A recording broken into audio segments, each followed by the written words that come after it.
Hey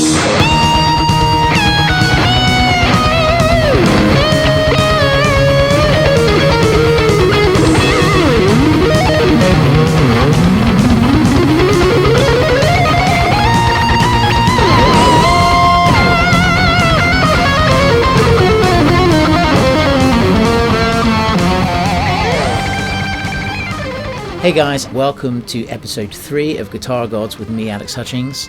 Today we're going to be looking at the amazing style of Yngwie J. Malmsteen and his effect on my playing. Stick around to the end because I'm going to be sharing with you a handful of licks based upon his amazing technique. We'll also be discussing my favourite tracks, DVDs and stuff that hopefully may inspire you guys too.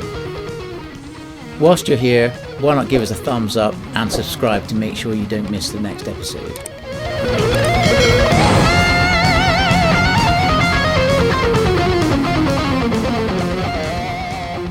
I first heard Malmsteen's playing on the 1988 Odyssey album. Now what's interesting about this is that because I was pretty young, I didn't really listen to the guitar playing as such. I just listened to it as an album of music.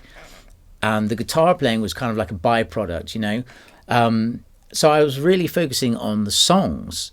And I have to say I really enjoyed the songs. And I think what's particularly interesting about these songs is the progressions that he uses, of course, are based very much on classical progressions.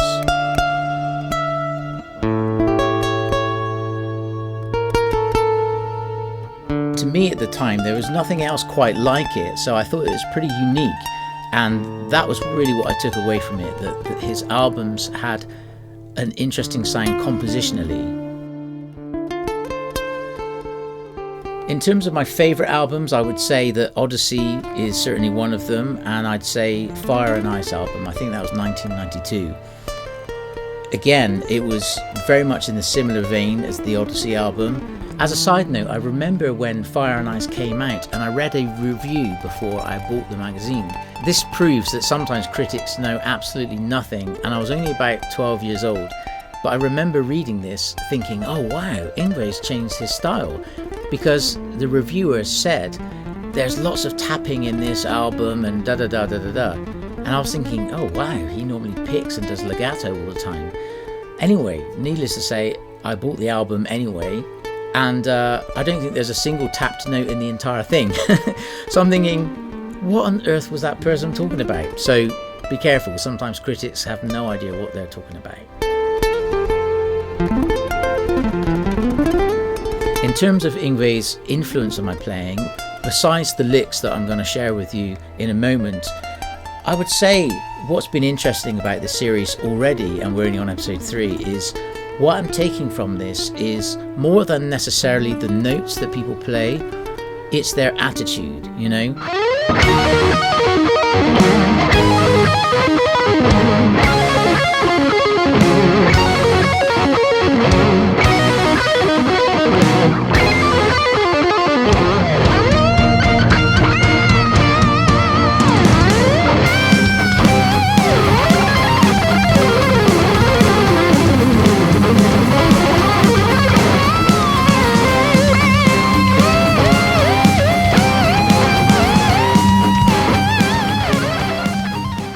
So as we discussed with Steve Lukather in episode 1, you know, his attitude, you know, his passion is so strong with the rock guitar. Benson's attitude is great in a different way, in a jazz way. And also Malmsteen's approach, again, is full of in-your-face attitude. And that's really what I love. You know, you can't ignore it, you know, say what you like about the style, but it's pretty demanding to listen to, and he sort of commands the audience to listen to what he's doing.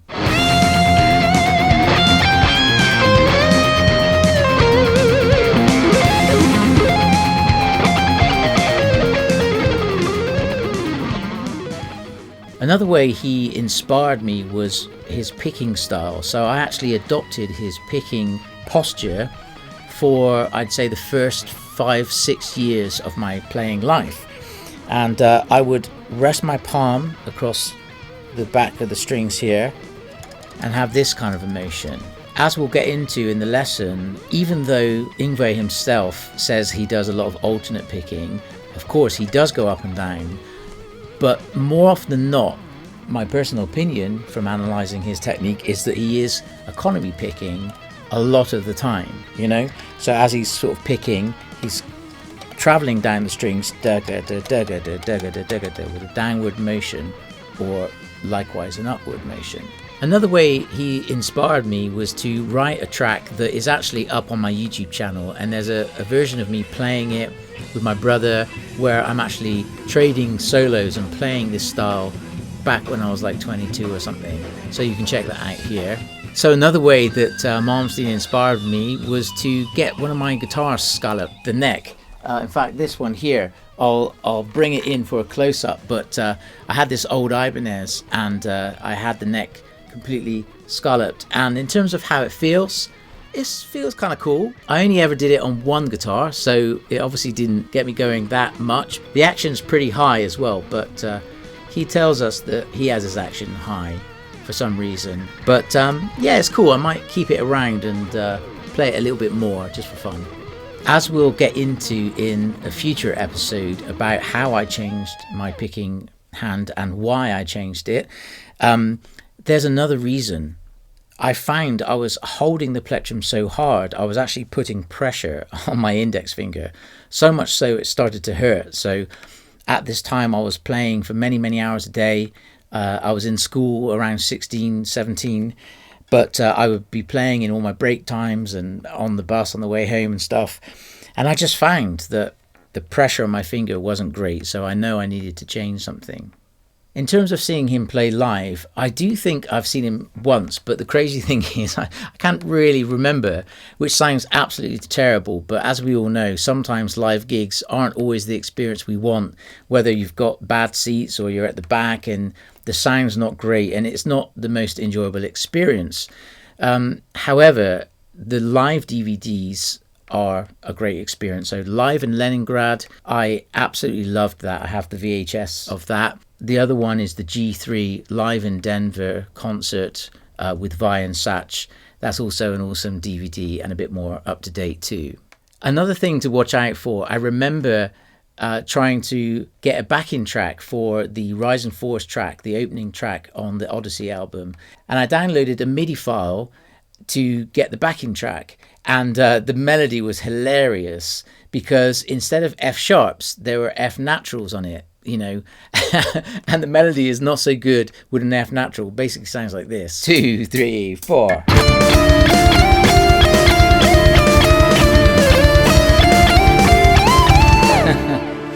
And that made my brother and I laugh so hard because it just sounds so wrong. So beware of fake MIDI files and fake tabs. They're not always what they're cracked up to be. Okay, so let's learn some licks. I've got 2 or 3, maybe 4 to show you here, and feel free to skip along the timeline and find the lick that interests you the most. Or just keep watching and we'll do it step by step. So there's a few things. I'm going to keep this first one in A minor, something like this, and you're just going up and down one string with a natural bit at the top. Then we're going to take a look at some of the same ideas as the Rise and Force solo, but because of copyright, I'm going to just play in a different key, A minor kind of vibe. Then I'll be showing you the diminished arpeggios. Probably most of you know it, but just in case you don't, I'm going to put it in this video anyway. Something like this.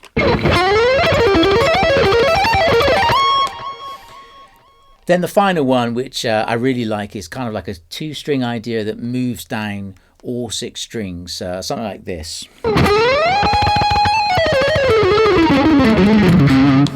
That was a bit sloppy. Let me try that again.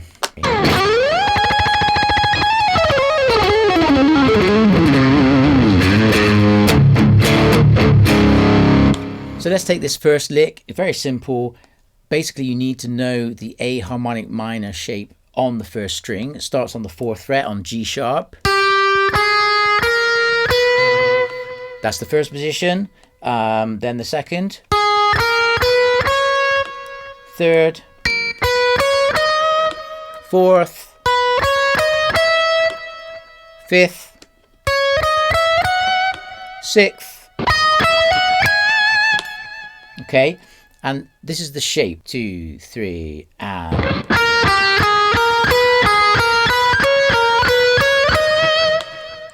Okay, so let's do that slowly. 3, 4.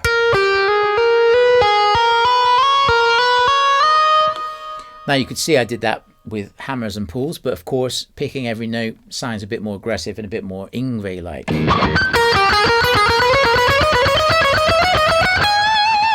Okay, and then a bit more up to speed. So feel free to slow that one down and work on that one. Okay, here's the 2-string sweep arpeggio idea. We're going to be looking at A minor and E major, something like this.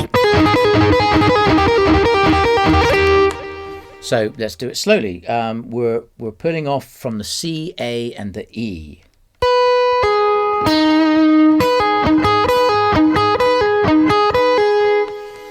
And the picking pattern is this. So I personally pick up on the C, pull off to the A, and then 2 downstrokes on the E and the A. So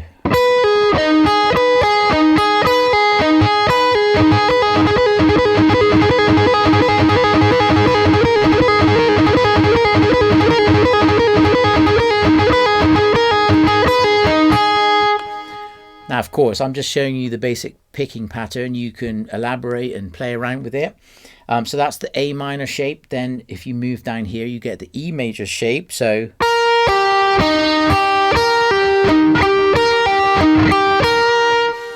it's down, pull off, and then down, down, up. So it's down, pull off, down, down, up.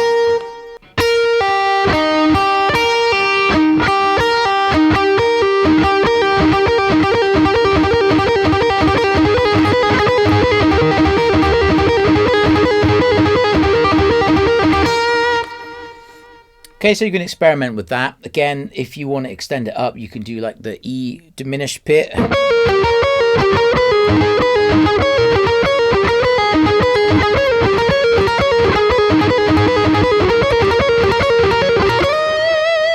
you can continue that kind of pattern, like you've got this A minor triad here.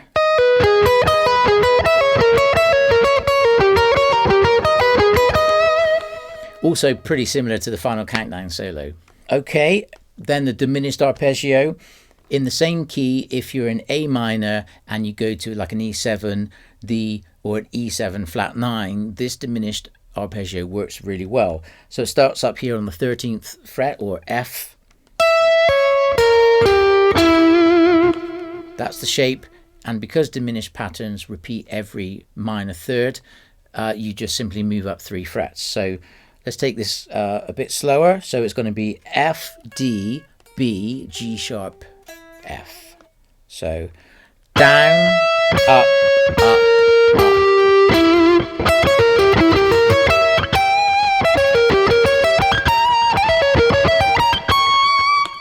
Okay.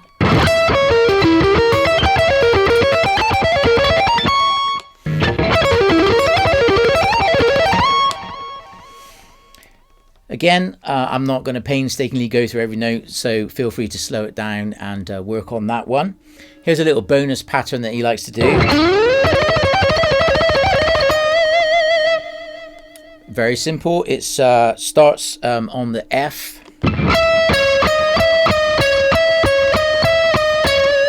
And it's just up and down picking all the way. But he reaches up for that G sharp every other one. So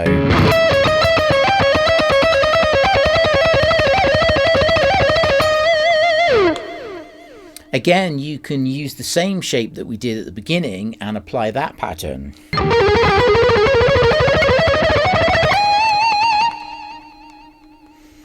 Actually, let's do another bonus lick, kind of a sweep. He likes to do that a lot. A minor on the 12th fret and E7 around the 12th fret as well, something like this.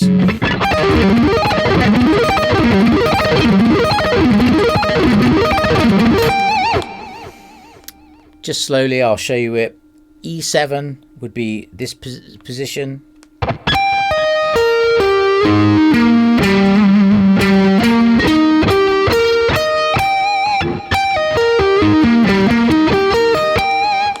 picking pattern, I pick the first note, pull off, and then it's up all the way down to the B.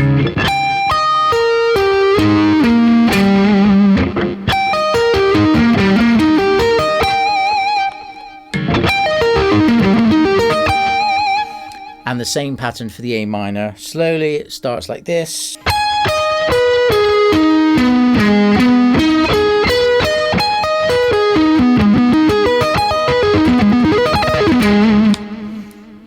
And you just alternate between those two.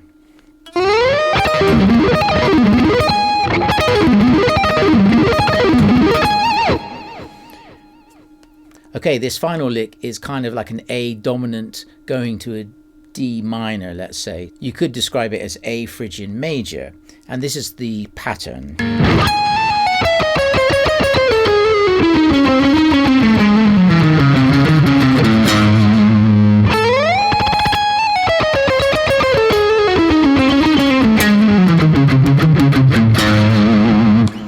Okay, I'll play it up to tempo once, then I'll quickly slow it down.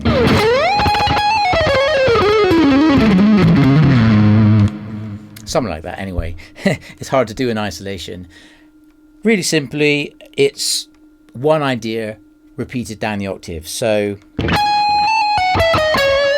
that's the first part. So you hit the A and do this little figure here.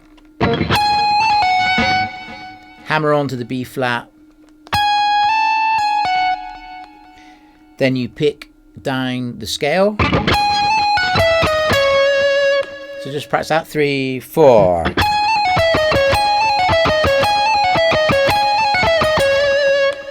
Then you shift down to the C sharp, and then the pattern starts again. But let's just do that part first. So 1, 2, 3, 4.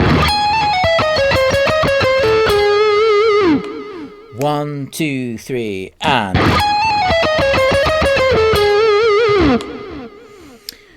Okay. If you are going to extend it down the octaves, what you need to do is do a slight awkward shift with the third finger like this. Let me show you.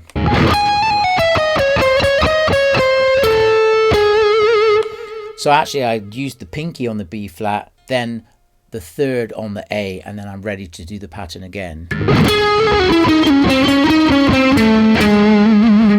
It's worth noting at this point, if you're playing in fourths, the good news is you don't have such a awkward stretch, because it's exactly the same as it would be going down to the lower octave here.